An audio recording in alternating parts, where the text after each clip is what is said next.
I'm Advocate Gaurav Kumar Gupta. I am Chartered Accountant and MBA Finance and PhD holder.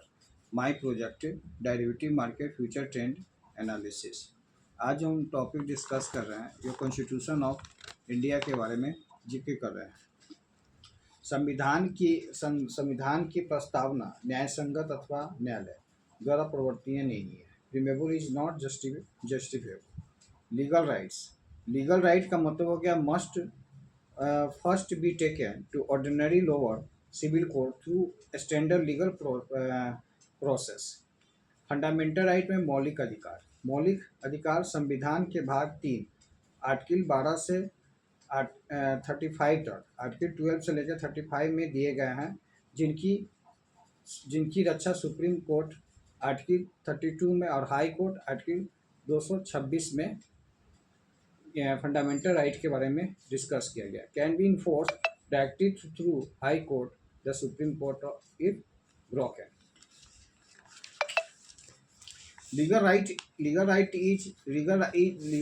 is protect any enforced by the ordinary law of the land.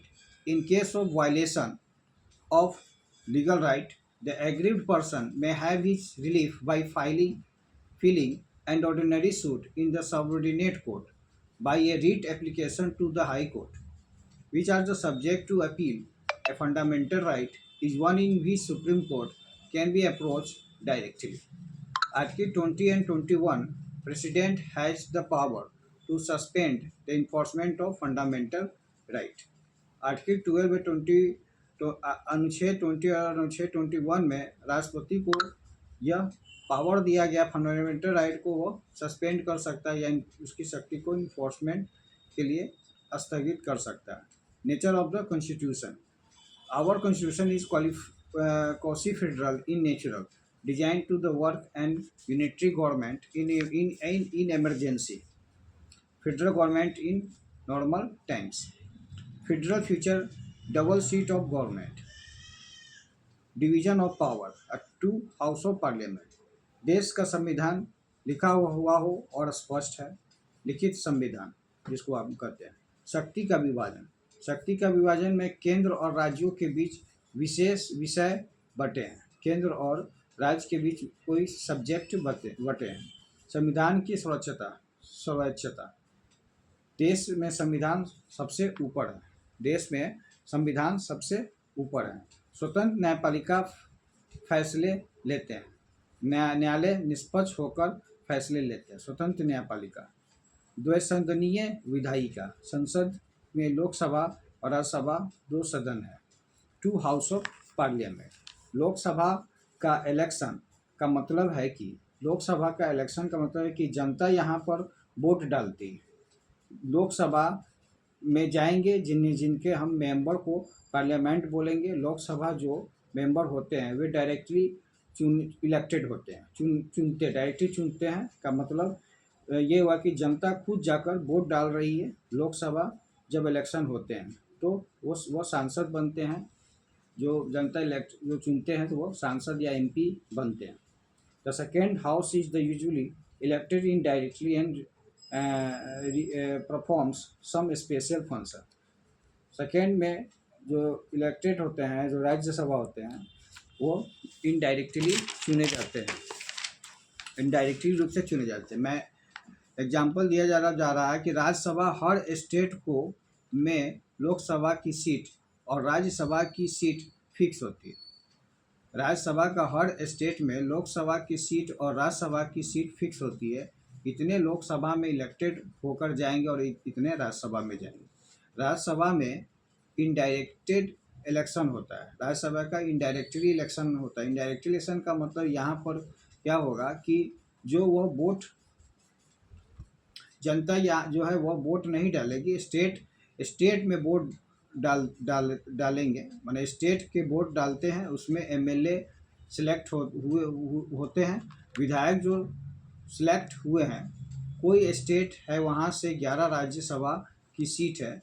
ये क्या करेंगे, ये जो MLA जो है वे आपके द्वारा इलेक्ट किए गए हैं, इनको वोट डालकर इलेक्ट किया जाता है, चुना जाता है। जो MLA या विधायक कहेंगे, जो राज्यसभा में या जो मेंबर जाएंगे उस सीट से इसके लिए वोटिंग करेंगे। जो राज्यसभा में जो जीत कर जाएंगे तो वो जो मेंबर जाएंगे वो उस स्टेट से इसके लिए वोटिंग करेंगे। ये मेंबर जो हैं ये राज्यसभा में जाना चाहिए या नहीं जाना चाहिए, ये विधायक जो एमएलए है जो यहाँ पे वोटिंग करेंगे। जो जीतेंगे वो राज्यसभा जाएगा। जनता का यहाँ डायरेक्ट इन्वॉल्वमेंट नहीं होता है। लोकसभा की सीट 543 है। राज्यसभा में जनता का डायरेक्ट इन्वॉल्वमेंट नहीं होता है, लेकिन लोकसभा में जनता का डायरेक्ट इन्वॉल्वमेंट होता है। लोकसभा की सीट 543 है। लोकसभा में कोई बिल लोकसभा में यदि कोई बिल पास होगा, पहले तो लोकसभा में पास होगा कोई बिल, उसके बाद राज्यसभा में जाता है। यदि कोई बिल यदि हम पास करते हैं तो पहले लोकसभा में पास होगा, उसके बाद राज्यसभा में जाता है, फिर उसके बाद प्रेसिडेंट के पास जाता है, राष्ट्रपति के पास, फिर क्या होता है वो बिल कानून बनता है। राज्यसभा में ये जो बिल का डिस्कशन करेंगे तो हम कह सकते हैं कि दूसरा हाउस जो यहाँ पर होता है तो वो क्या होगा, सोसाइटी के कुछ और भी लोग यहाँ पर होंगे। यहाँ पे पार्लियामेंट या पार्टिसिपेट भी कर पाएंगे। The two house known as the council of state, the house of the people, लोगों से इलेक्शन लेकर जो इन्हें इलेक्ट किया या लोकसभा बोलते हैं। काउंसिल ऑफ स्टेट यहाँ पर राज्यसभा होता है। लोकसभा को क्या कहते हैं, हाउस ऑफ द पीपुल कहते हैं, और काउंसिल ऑफ स्टेट को हम राज्यसभा कहते हैं। भारत में पार्लियामेंट जो है, लोकसभा को लोअर हाउस के रूप में जाना जाता है, राज्यसभा को अपर हाउस के रूप में जाता है। पार्लियामेंट को दो भाग में बांटते हैं, लोअर हाउस और upper house. President lower house में कौन सा आ गया, लोकसभा, और अपर हाउस में राज्यसभा को लिया जाता है। अब आइए, प्रेसिडेंट जो है, प्रेसिडेंट ना तो लोकसभा के मेंबर होते हैं ना राज्यसभा के। प्रेसिडेंट अपना असेंट देते हैं, कोई भी बिल को पास करने के लिए पहले लोकसभा में भेजते हैं, लोकसभा के बाद राज्यसभा में जाता है, राज्यसभा के बाद फिर वह प्रेसिडेंट के पास जाता है। प्रेसिडेंट का जब असेंट मिल जाता है तब वो कानून बन जाता है। टोटल मेंबर, लोकसभा में टोटल मेंबर कितने होते हैं, 543 मेंबर होते हैं, मैक्सिमम 530 हो सकते हैं। तो 530 में जो होते हैं वो स्टेट होते हैं, 20 जो होते हैं, मैक्सिमम 552 होते हैं। लोकसभा में मैंने 543 अभी रिसेंट में है, लेकिन मैक्सिमम हम 552 ले सकते हैं, जिसमें 530 जो होगा वह स्टेट का होगा और 20 जो होगा यूनियन टेरिटरी का होगा, 2 जो होगा एंग्लो इंडियन होगा, जो ब्रिटिश में पहले गुलाम थे या कोई रह गए थे तो उस टाइप का। एंग्लो इंडियन को अभी समाप्त कर दिया गया है, वाइप आउट कर दिया गया है। अब राज्यसभा में है, राज्यसभा में केवल 233 मेंबर्स हैं प्लस 12, 245 अभी हैं, जिसमें 238 जो है मेंबर, जो मैक्सिमम कितना ले सकते हैं, 250। तो 238 मेंबर में स्टेट ऑफ यूनियन टेरिटरी से आएंगे, जो स्टेट एंड यूनियन टेरिटरी से आएंगे। तो 12 जो लोग हैं नॉमिनेटेड होंगे। नॉमिनेटेड होने का मतलब जो स्पेशल फील्ड से आते हैं, जैसे स्पोर्ट्स डिपार्टमेंट से आते हैं या फिल्म इंडस्ट्री से आते हैं या एजुकेशन डिपार्टमेंट से आते हैं, उसके लिए एक स्पेशल 12 सीट नॉमिनेटेड होते हैं। Who elected member, elected member कौन होते हैं, लोकसभा में डायरेक्टली इलेक्टेड पीपुल, जो लोकसभा में जो डायरेक्ट लोगों द्वारा चुने जाते हैं, और राज्यसभा में इनडायरेक्ट बाय एमएलए द्वारा जो इनडायरेक्टली चुने जाते हैं वो राज्यसभा में चुने जाते हैं। Can the house of the dissolve of the after अभी 5 साल में लोकसभा विघटित हो जाता है, डिजॉल्व हो जाता है, लेकिन राज्यसभा कभी डिजॉल्व नहीं होता, वो परमानेंट एक्शन परमानेंट होता है। Rajya Sabha indirectly by the MLA, वो राज्यसभा का लोकसभा का टेन्यूर कितना होता है, 5 साल में यह हमेशा लोकसभा डिजॉल्व हो जाएगा, खत्म हो जाएगा। डिजॉल्व मीन्स विघटित हो जाना। लेकिन राज्यसभा इनडायरेक्टली बाय एमएलए ये 6 साल का होता है इसका टेन्यूर। राज्यसभा का टेन्यूर 6 साल का होता है, परमानेंट है, ये कहीं भी डिजॉल्व नहीं हो सकते हैं, ये परमानेंट नेचर का होता है, ये कभी भी डिजॉल्व नहीं हो सकता।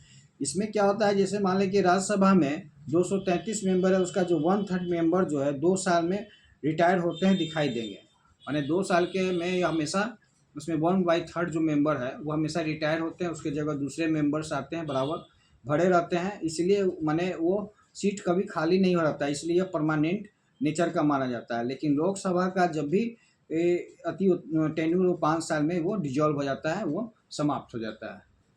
इसलिए आज का वीडियो हम यहीं पे वाइप आउट कर रहे हैं। अगले वीडियो में हम कॉन्स्टिट्यूशन ऑफ इंडिया का और डीपली डिस्कस करेंगे। That's all.